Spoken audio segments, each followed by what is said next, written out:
we're going to get started, which means I'm asking you to wind down your conversations, but not to wind down. You're moving around the room and doing what you need to do. I'm Liz Loeb. I use she, her, and hers pronouns. I'm the Associate Director of Kaleo Center for Faith, Justice, and Social Transformation. Thank you all so much for coming today. This is fantastic. You know what, I'll do that later. I'm going to do some housekeeping. I'm going to tell you a little bit about Kaleo Center and what we do. I'm going to tell you a story and talk a little bit about what's happening now in the United States, which could be a whole thing, so like more small part of it. And I'm going to ask you for money, so gird your loins. And that's what I was going to do. Thank you for closing the doors. I really am so grateful to be here with all of you today, and to be here with Eleanor, and to know that we have this space to gather and to be together. Last month, when we had a Kaleo Express workshop with Ricardo Levins Morales, it was the day of the Kavanaugh hearings. And now we're gathered the day after an intentional and terrible attack on my trans siblings and beloveds, and on my gender non-conforming siblings and beloveds. And that's a lot of things. And I know I don't know what each of you is carrying into the room as you come, which only makes me more grateful that you are here and that we get to be together. So first I'll tell you a little bit about Kaleo Center. We are based locally. We work locally and nationally, but really are in deep relationship in collaborative work here in the Twin Cities. And we exist to work with diverse faith communities and communities of spiritual practice to end forms of oppression, forms of systemic oppression, especially white supremacy, though that is interlocked in all other systems of oppression, and to build liberation. And we do that in 3 ways. We do that by working with faith leaders in diverse traditions to teach skills of social transformation and community organizing. We do it by building a national field of folks within various faith traditions and communities of spiritual practice who are creating a national network and field of how do we bring community organizing and social transformation towards justice into faith work and into the training of faith leaders.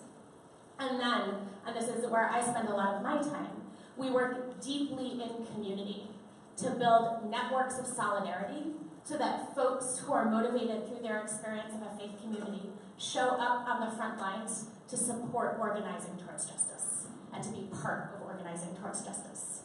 And then we do that part in a lot of different ways, none of which can happen without our deep friendships and relationships, and none of which can happen without the brilliance of brown, black, native, and queer folks at the front. And sometimes that looks like the Sacred Solidarity Network, which is a group of 15 different congregations and communities that work year-long together in a cohort to build a knowing of one another and action plans for concrete racial justice through their congregations. Sometimes it looks like the reparations work we do, building a local ecosystem that shifts resources from institutions that have benefited from unjust whiteness towards folks doing frontline work of organizing. I know reparations can be a pretty big concept, so I'm happy to break that down later. But mostly, it looks like teaching one another what solidarity looks like in public and how we keep doing it again and again. And I'm so honored to be a part of that. That's a little bit about Kaleo. I would love to talk to anybody more about it. Hello, friend.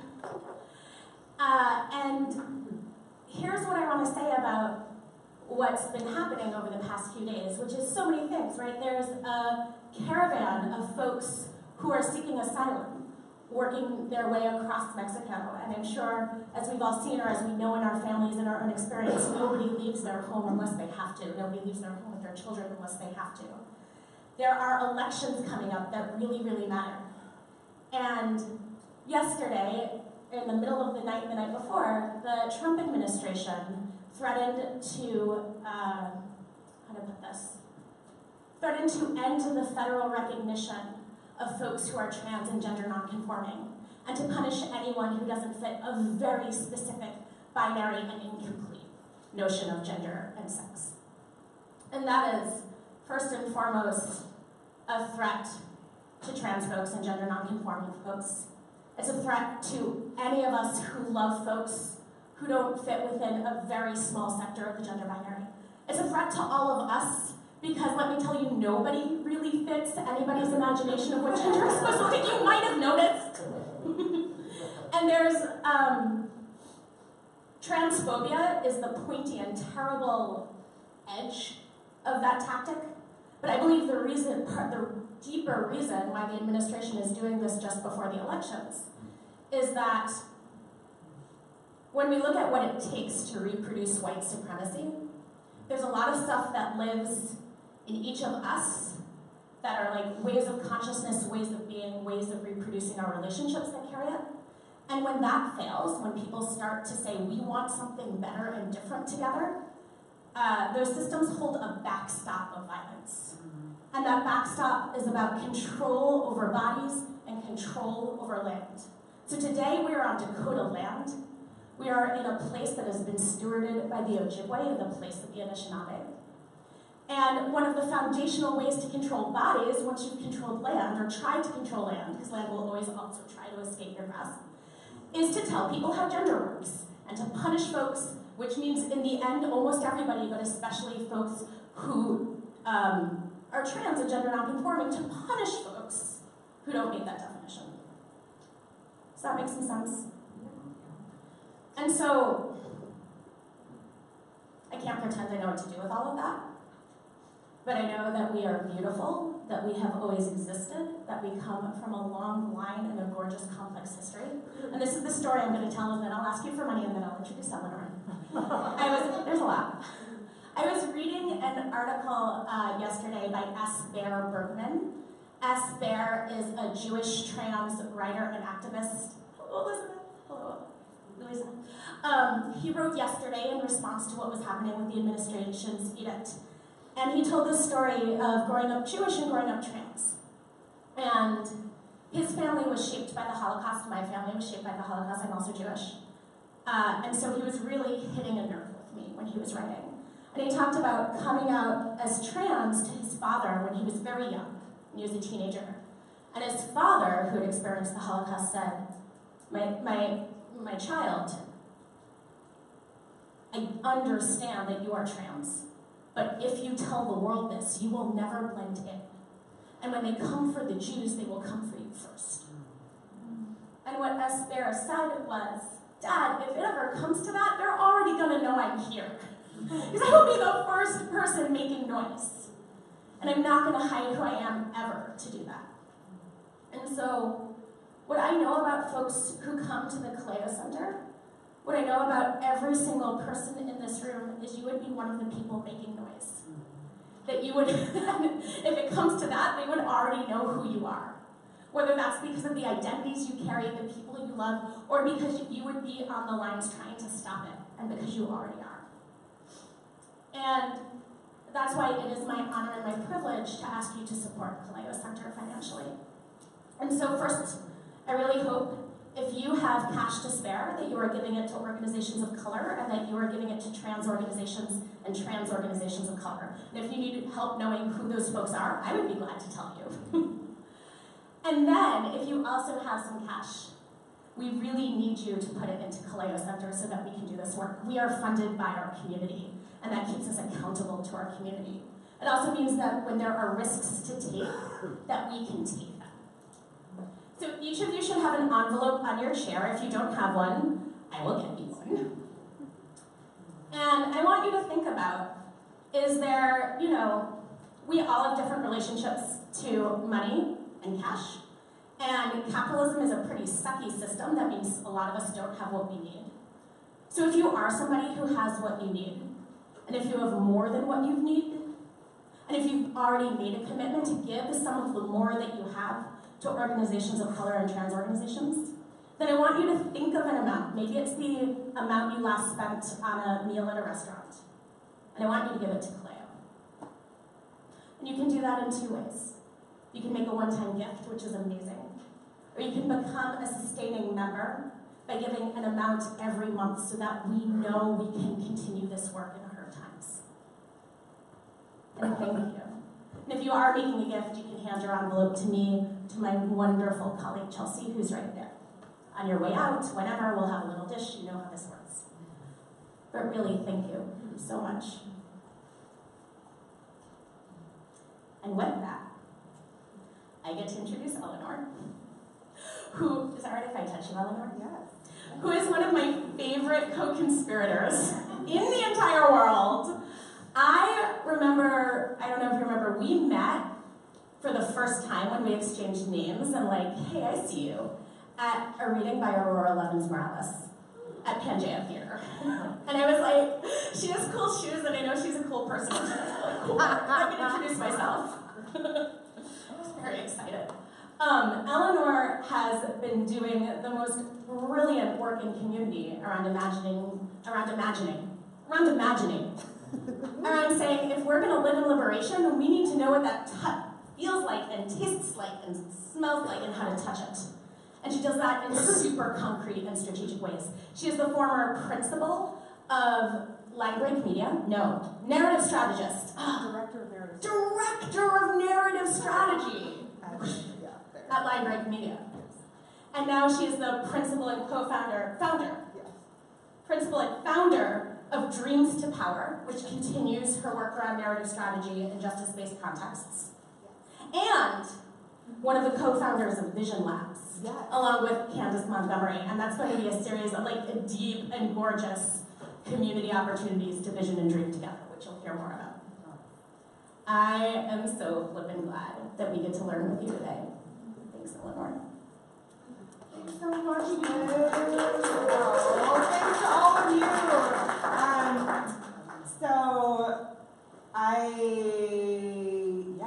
Liz always blows me away with her ability to introduce people. And particularly for me, somebody who finds it very difficult to self-promote, I very appreciate having a cheerleader like Liz in my life. And I have really appreciated the relationship with the Kaleo Center and having the opportunity to bring some of these approaches and frameworks to folks. And just like a little bit of housekeeping for me, just so y'all know, I like seriously pulled a leg muscle biking the other day, and so I'm just going to be rubbing my leg here. I'm probably not going to stand up, and yeah, I think that's really personally what I have going on. Oh, yes. There are bathrooms down here. There are also single-stall, gender-neutral bathrooms upstairs. Please. There's one on this floor. There's one on this floor. That's awesome. There's a gender-neutral, single-stall bathroom on this floor. Please do not hesitate to get up and get another bagel or orange or treat, because we want you to eat them. If you want to, it's up to you. I'm just saying. Some people think you have to sit in your chair the whole time, which like we appreciate the attention, but like take care of your body and oh my gosh, like eat all the things. Thanks, Eleanor. Yes, thank you so much. And so my Dreams to Power outfit is also fairly recent. So if y'all are the type that do the tweets or the Instas or the Facebooks, I would love folks to tweet or Insta at Dreams to Power. It's literally both empty accounts at Twitter and Instagram right now, so you would help me fill it up. And my Facebook page, I don't have set up yet, but if you're more of a Facebooker, my name is spelled funky and I'm the only Eleonore in the Twin Cities.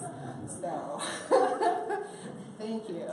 And just to say about today's approach, really my intention with this and with all the work that I do is to always be flowing into the work that you all are already doing, and that you'll be continuing to do in this context and in this political moment.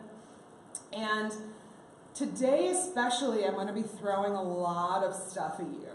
So really success is about what I want you to consider, encourage you to consider success as, is moving one notch further at the end of this than you were when you came in. I don't expect you to absorb every single thing that I say. I don't expect you to take everything with you. But if there's one thing that really strikes you that you can say, like, this is something that I'm going to use in my organizing, this is something I'm going to use in my communications, then that will be a huge success for me. So just right size your expectations of yourself. And then finally, I am also, just on a personal note, like somewhat uncharacteristically nervous today because I'm presenting in a way that I don't often present. I usually do very, very interactive workshops. Some of you have experienced these, mostly doing different kinds of exercises with folks. There's been, over the past year and a half, a lot of things that have come up, though, that I haven't had a chance to sort of build into a workshop type environment that I wanted to share with folks. And so this is really the first time that I'm going to be talking about some of these things, except for those of you that I've maybe had coffee with about this stuff, right? So my process usually ends up being that I share things with folks in this more kind of traditional way first, and then based on how people react to that is how I sort of end up formatting workshops off of this. So y'all are also my guinea pigs in this sense, and maybe you didn't know that coming in, but I really have so much gratitude for you all for being here and being willing to come on this journey with me. So thank you so much for that. So the things that we're going to go through, I'm going to give a little bit of an introduction to my own strategic approach. I'm going to reintroduce for many of you, but also introduce a narrative framework from Ricardo Levins-Morales, who is a local artist, organizer, and trickster. And I know a number of you were here for his session last session, and I'm so honored and privileged to count him as a mentor and a friend and somebody who has really formed a foundation for a lot of the work that I do. And so the framework for how I present this really is going to be coming from him, so I'm going to be reintroducing that. And then I'm going to talk about some steps that we can actually take to tend to our cultural soil together. And that's going to be the bulk of what I talk about. There's going to be some do's and don'ts, and that's going to be where some of the newer stuff that I've been trying to digest is coming out. So I first want to ask all of you, who here has experienced a story that has inspired them to do something or go out and act or think something different? Right? Okay. Who here has experienced a story that has made them feel erased or disempowered or misunderstood or icky in some kind of way? Right? Okay. So we already know that stories have power. And one of the big things about my strategic approach is that I'm not here as somebody to help you make your stories more engaging. I'm not here as somebody who is only about how stories connect with people or how they can entertain.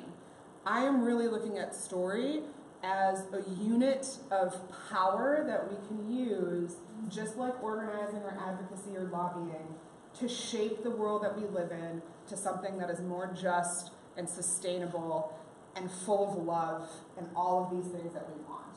And so one of the things right up front that I encourage people to do is to rethink and redefine what we see as a victory.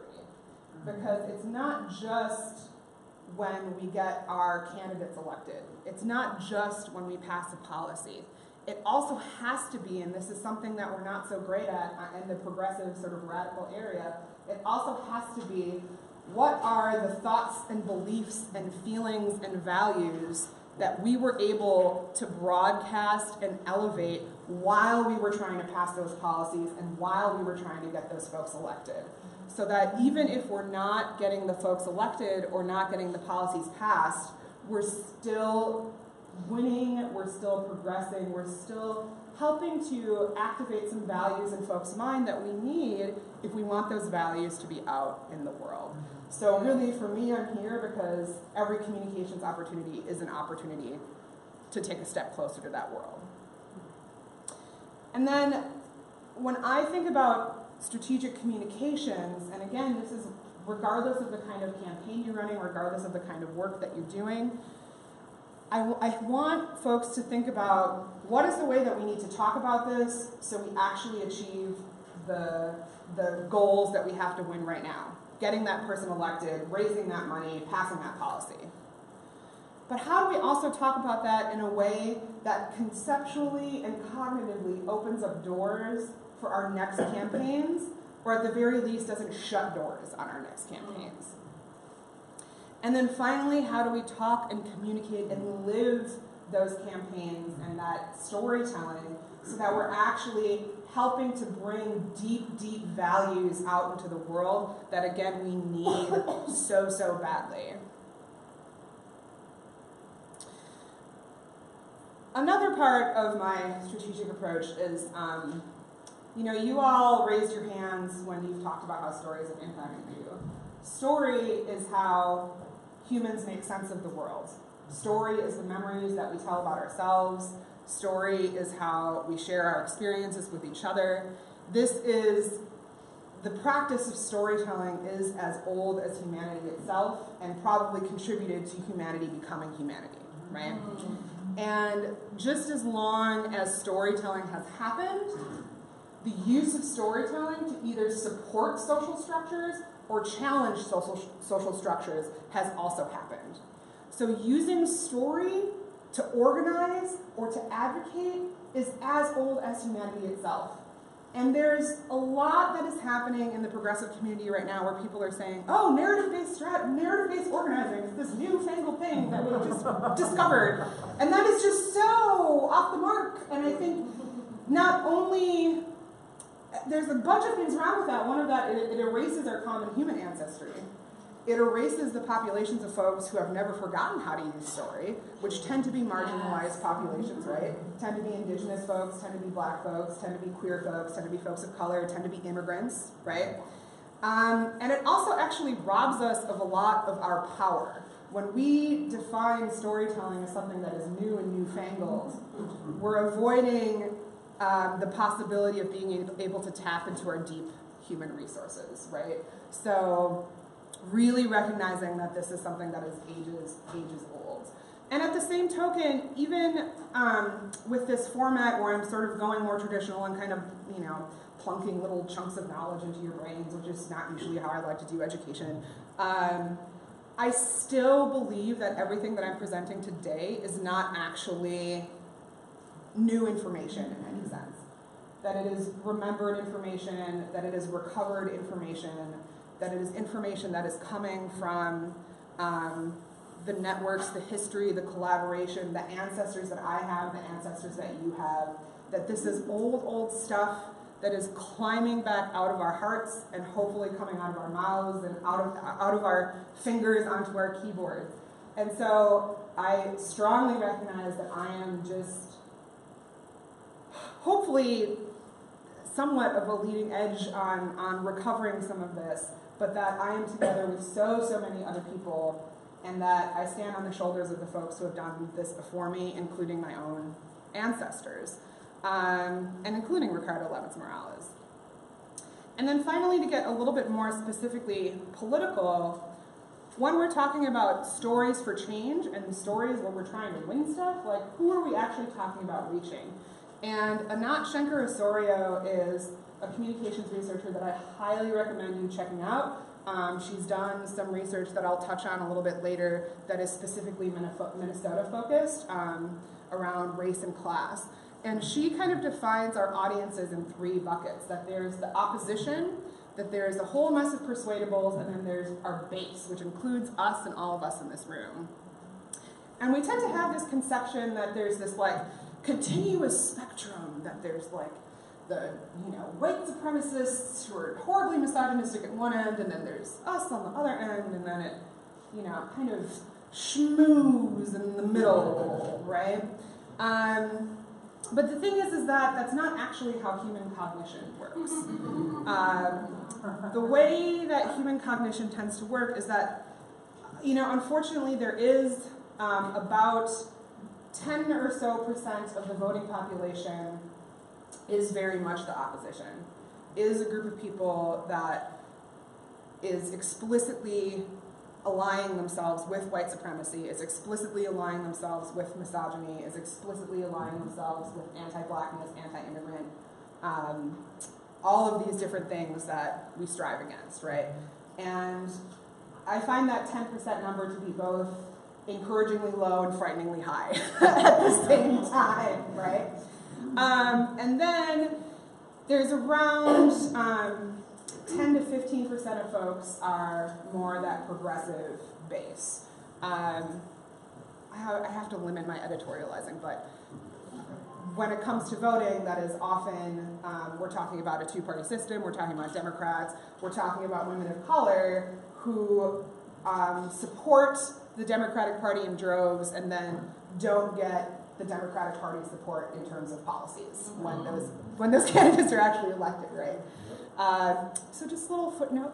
And that persuadable folks, all these folks in the middle, that there's not actually so much of a gradient as that every single human holds all kinds of different values in our heads all the time. That even the folks who are diehard oppositions will sometimes hold some of our values, and even many of us will sometimes hold some of those more white supremacist, authoritarian, fascist values, intentionally or not, right? And the folks that are sort of in the middle have that experience, that switching of values more than the folks on either end. And so this isn't about trying to appeal to some like squidgy purple mass. It's actually that everybody has a sense of morality, and it's about how do we elevate the morality that is actually going to help to build equity, to build justice, to build sustainability, and to build love. So again, just activating that rather than trying to move somebody more purpley or another. So those are all the kinds of strategic approaches. So I'd like to just reintroduce us to narrative strategy and the way that I approach it, which comes from Ricardo. So I'd like for y'all to consider, who's some gardeners in here? Do you have any gardeners in here? All right, great. So what are some of the things that you need to get a good, say, tomato harvest? Good soil. Good soil. Y'all already know where I'm going. What else do you need? Water. Sun. Tomato seeds. Great. Love. You do need love. You absolutely need love. You need to talk to your plants. What are some of this? What was that? Weeding. Yes. Getting the unnecessary stuff out there. Pruning. How do you keep a tomato plant from falling over? You need some support, right? What are some soil conditions that might make it difficult for plants to grow? Frost. Yep. Iciness. Too much rain. Too much rain, too much water, excess of a particular nutrient. Poor soil. Poor soil. And what's some of the stuff that can make poor soil happen? Who knows? Who knows? It's a mystery. It's alchemy sometimes. Acid, too much acid, right? And this is a leading question, but is soil alive or is it dead? It's alive, right? It's full of all kinds of organisms. That's what makes it fertile. If I snuck into your garden every night with a bottle of bleach and poured it all up and down your vegetable rows, what would happen? You'd be a terrible person. I would be a terrible person. You are correct. And things would die, right? How is that challenge different from dealing with a lack of water or a lack of nutrients? Human intervention. Somebody is actually doing it. What else? And it's poison. It's poison, right? It's an external. It'll stay in the soil unless the soil is allowed to actually compensate for itself. Yeah. It's very evident malicious intention. Yes, absolutely. It is incredibly intentional. So, why are we talking about gardening? Let me tell you why. Let me make sure this is still on. Nope, of course it turned off. Hang on just 1 second.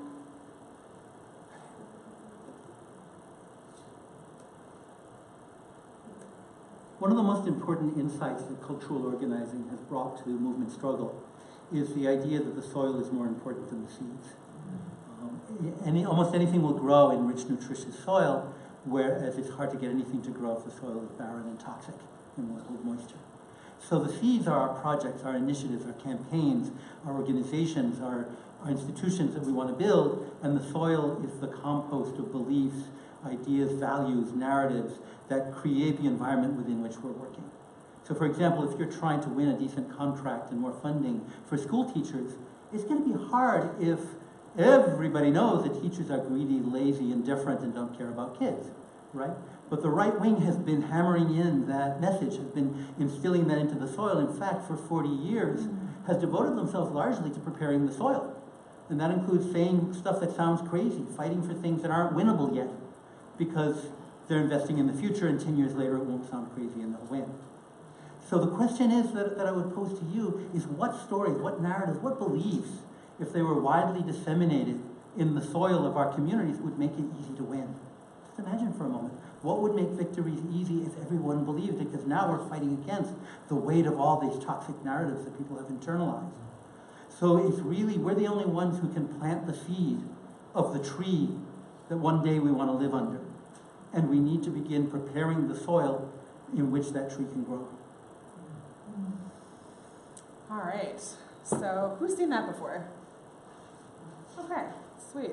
So let's talk about why was I talking to you about soil then, about gardening? What comes up for you when you see this video? Just how intentional it has been over the past few years, preparing soil through ideas and what people believe in. Absolutely. And I would argue that, I can't see your name tag, but science is real. Mary Beth, that these kinds of toxins that have been put into our cultural soil, that teachers are lazy, greedy, indifferent, there's all kinds of other ones we could come up with, right? That those are external toxins that are different than communities that might have the equivalent of too much water or not enough water, or too much acid or too much base. That there is a difference between quote unquote naturally occurring kinds of conditions that communities might encounter in which you would need to adapt your storytelling versus the malicious, intentional toxification of our culture, right? So we're going to talk a little bit about different methods that we can use to detoxify and nourish this cultural soil. But first I want to get clear on a little bit of terminology.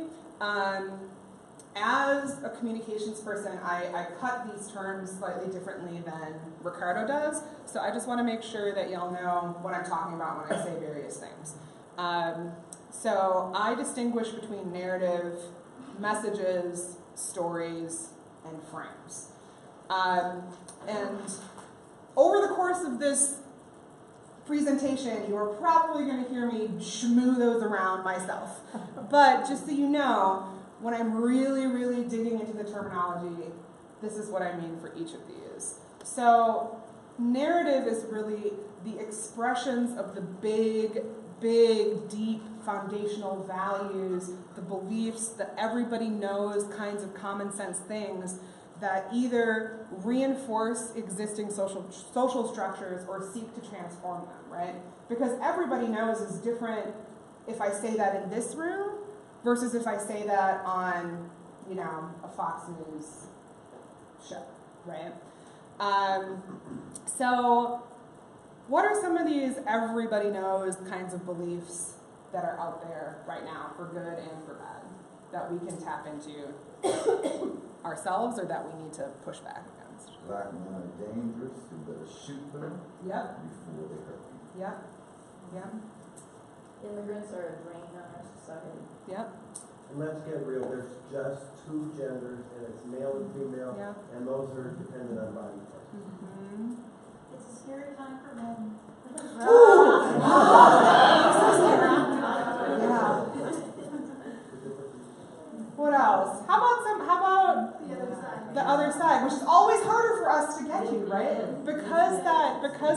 intentional toxification has been happening. You know, Ricardo talks about politically, and this is true, it's been happening in sort of hyperspace, hyperspeed, I should say, and hyperintention for the last, 50 odd years or so since the civil rights era. But really, let's get real, this has been happening since the creation of this nation state and even before then, right? But there are still these fundamental, everybody knows type things that we can tap into that are antidotes to this. And what are some of those things? Patriotism. We have more in common than our differences. We have more in common than our differences. But everybody really does have a spark of Adonai or God within them. Everybody has a spark of spirit, God, whatever they call that. Love is stronger than fear. Love is stronger than fear. Love is stronger than fear. The next generation will do it different, is coming, you know, and watch out. Next generation keeps coming. There's lots more out there. I would also want to add, we care about each other. We can care about each other. We can act to take care of each other. And we should. So, to go through that terminology that I just gave you, so the narrative, I really call that the soil. I refer to that as the cultural soil, the narratives that we share, the beliefs that we share. That's the label that I use for narratives, the big foundational stuff that we need to tap into when we're telling our stories. And again, when we're telling stories that are trying to make change, when we're telling stories that are trying to persuade, when we're telling stories that are trying to inspire. Messages I define as the kinds of specific things that we want to talk about when it comes to a shorter term campaign, when we're trying to get something done. What are the ways, what are basically the morals of the story that we're trying to get out there that are rooted in and help to bring our narrative up from the soil and out into the world? But messages are not story. Stories are when you take those messages and you have them at the heart of an actual story that a person is telling, that a community is telling. There's characters, there's imagery, there's symbols, there's a beginning, a middle, and an end. And this is really the leaves, and I put the sun there in that, oh, and I should apologize, I am a storyteller, I'm not a graphic designer, hence I do a lot of drawing on easel pad though, so that's where this is coming from. So stories are really more than messages, the energy collectors for our campaigns and our movements. It's really what inspires people, that sharing of experience, whether individual or collective, but again, in order to be persuasive in the way we need it to be, still needs to have that message, that moral at the center, and still needs to be rooted and bringing up these deep, deep values that we want out in the world. And it's through that structure that we're really able to get our harvest of, you know, funky stylized tomatoes that we have here. And then finally, the frame is really what I refer to as the intentionality in our storytelling. When we're walking around our garden and we've planted all these seeds of our campaigns, of the institutions we're trying to form, how are we intentionally putting a frame in each of those so that the messages and the stories all coordinate? And just to give an example of that, you know, that value of caring about each other. I can use that value, put a frame in the ground, and talk about caring about each other in terms of a transit equity campaign. If we really care about everybody in our community, we need to make sure that our bus stops are the very basic least hospitable to people and allow for a little bit of heat and a little bit of rest and a little bit of protection from the elements when people are trying to get around, right? That is a frame of transit equity, pulling that deep, deep value of we care about each other out. We can also talk about that in terms of food, in terms of gender, in terms of all of these different things. And so we really all, regardless of the issue that we're most passionate about, we're all sharing this deep narrative soil, and we need to be putting our frames in intentionally to be supporting what each of us is trying to get out into the world, so that we have a structure that we can bring these messages out and use those messages as morals in the stories that we're trying to tell. Any clarification about that? I'm not sure we're walking down the same road. Because I'm not from America, first of all. I'm from Bermuda, from the Caribbean. And stories are what we learn from mothers, grandmothers, and all that. All right. Where I'm challenged by what you're presenting is that for us, the story is the big, overarching piece. The narrative is the particular. So, violence against women is overall. What happened with Kavanaugh and that idiot is a narrative within that. It's hers, it's particular to her, but there's also other narratives that make sense within that bigger story of violence against women. For us, what is absolutely scary is when that story shifts into myth. Because myth is to say, there's no one responsible for this. This goes back to time immemorial, that women are here, men are here. Right? So for us who are trying to fight against, for us, which is imperialism, colonialism, we have to be very careful about how our narratives mix into stories, particularly stories that are not ours. Because we go to schools where we are taught to be little British gentlemen. Right? So we have to be held at home with our own culture, because once we get to school, it's going to be all about Britain and the UK and how wonderful they are. And so the idea of a narrative being this overarching versus a story being this overarching, when it comes to actually doing liberation work, then you have to ask ourselves, when a black man gets shot in here, another one gets shot over there, do we spend our time running around having protests? Are we asking ourselves, how is the story shifting so that we can take our limited resources and point them there? Absolutely. So that I just, So what I would say is that you and I are speaking the exact same language. Okay. We're just labeling things differently. So for me, what you just said, my labels are just that I would reverse the label of narrative and story in what you're talking about. So for me, when I use the label narrative, that label for me means that big overarching piece, and the story for me are the specific things. okay, And that's not to disagree, like I'm absolutely agreeing with you in what you presented in terms of how it plays out. It's just a different way of using terminology. The only thing I would say back is the ability to narrate. Okay? The ability to narrate is personal. So any one person who may be trans or gay or whatever, each of those people would narrate their oppression in a different way.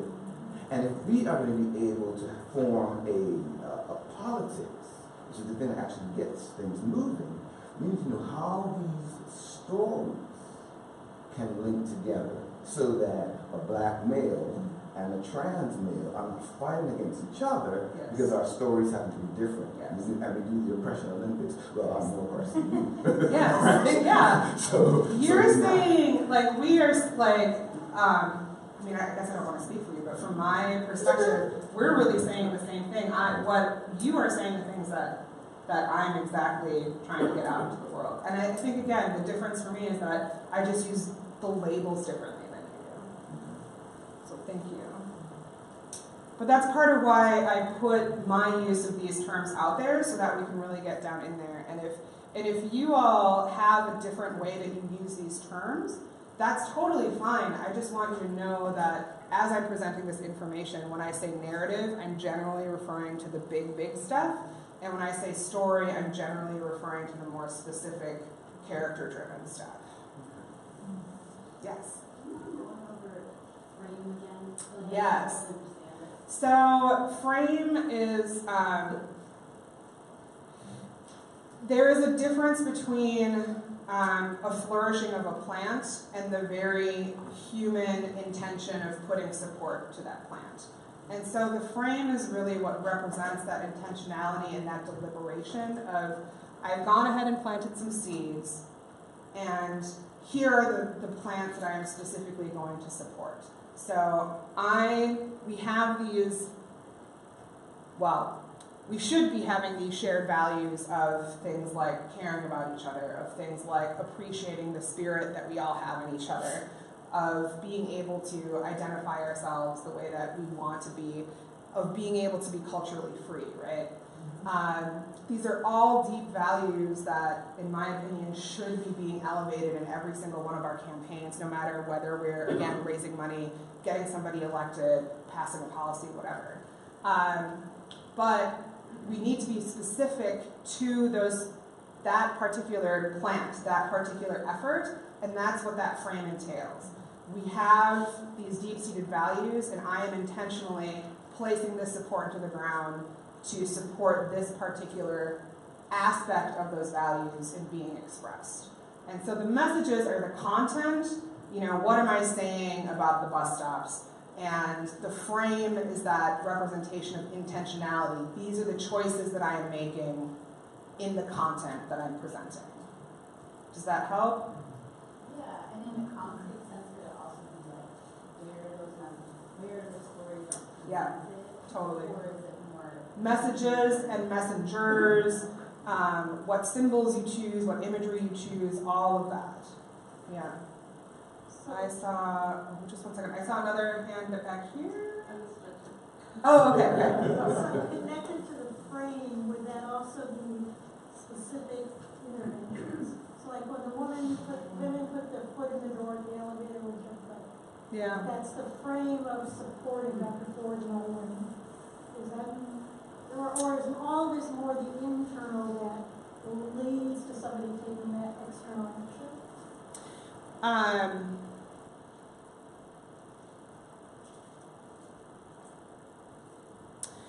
Yeah, the frame would be the method that they chose, right? Because it's the intentional choices that get made about the content and how it gets presented.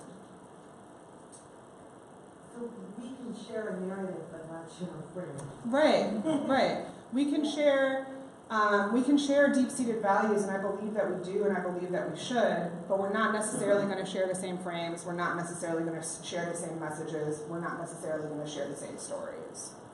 But we still need to be growing our tomato plants and putting our frames in a way that doesn't toxify the soil for other people, and in a way that is hopefully nourishing the soil for other people, and I'll get a little bit more into that.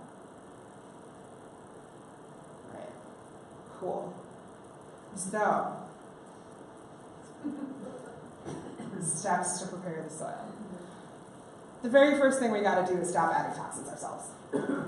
Because too many of our campaigns, too much of how we approach our different issues has relied on throwing other communities under the bus or throwing other values under the bus that we actually desperately need. We need to be actively detoxifying and removing toxins. And we need to nourish and fertilize the soil because we actually have a better offer that we can make to folks than the one that the dominant culture is currently making. And so I'm going to go through each of these steps. And step one is basically I'm going to go through a couple of don'ts, and then steps 2 and 3 are more about some do's, okay? So let's stop adding toxins ourselves, hey? I'm going to give y'all a little case study. Some of y'all might have heard me talk about this. This is kind of my how I came to be this way story. I actually have my education is in conservation biology.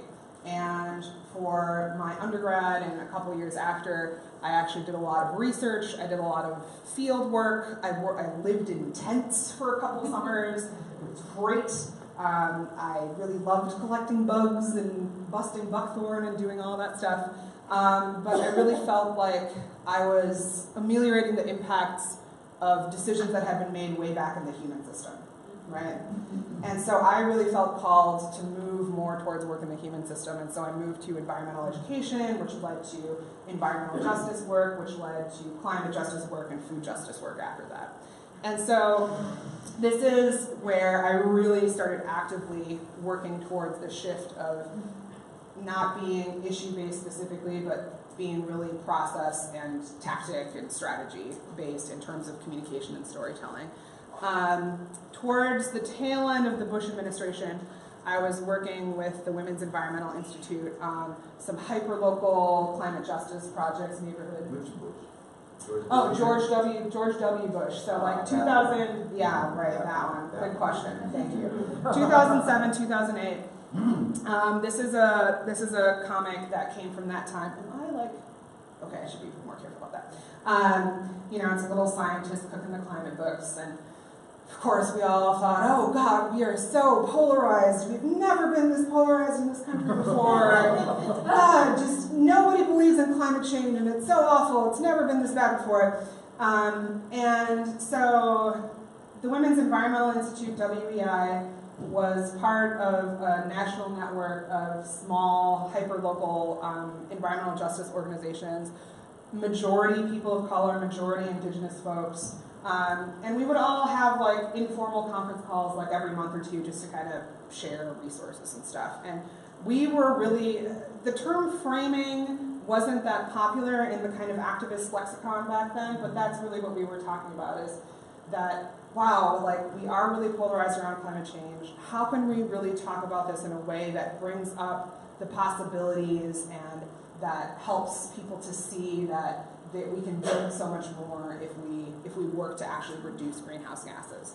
And unbeknownst to us at the time, the big national green organizations were having similar conversations amongst themselves, and they came to a completely different conclusion. They decided, there's literally a memo that was circulated among them, where they decided not to utter the words climate or climate change in any of their communications anymore, because it's the Bush administration, we got to be appealing to conservatives, whatever. And so they decided on this frame of energy independence, which made all of us real upset.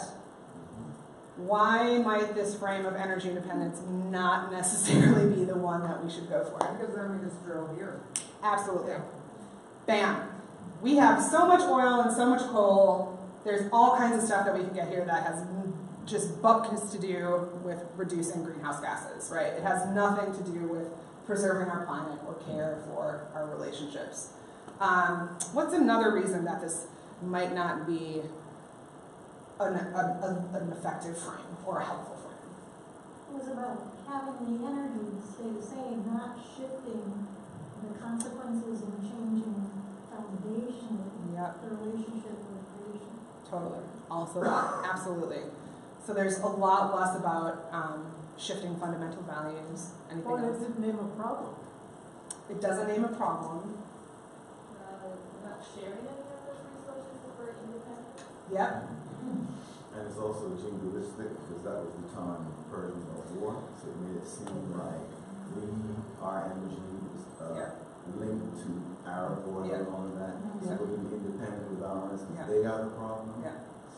It was an active choice, and they would never have said it this way, but it was an active choice to use this culture's Islamophobia and xenophobia to advance environmental goals. And to me, that is some moral bullshit. And we got into so many arguments, not with the local Sierra Club folks, but with the national folks that were stationed at the local Sierra Club chapter. And it just was not good. And, there were literally commercials that were made that, where that were targeted in Ohio, where there was like a white farmer talking about the Chinese are taking all the wind energy manufacturing opportunities, and why would we want to still use oil when it's made by people who want to hurt us, right? And this is where it starts to get tricky, because it's not that those things were necessarily like false, but it's that when you put those notions out into this culture, what you are doing is reinforcing deep-seated white supremacist racist values that, again, is immoral. And if you don't care about morality, it's also not unstrategic, because what you're doing is you're taking advantage and marginalizing the populations that actually most care about climate change. The populations that most care about climate change are folks of color, low-income folks, immigrants, right? in large part because many immigrant populations are experiencing the impacts of climate change in their home countries more so than we're able to see ourselves in the United States. So this was just something that did not work. And now, there's a lot that you can say about President Trump's lies and how untruthful their administration is. But one thing that is in this really pathological way kind of refreshing is their ideological honesty, right? They make no bones about saying what they're about. And they have actually taken these energy independence policies and repackaged them without changing the content of them as energy dominance policies, which I think is actually a much more accurate label for these kinds of policies. And just to give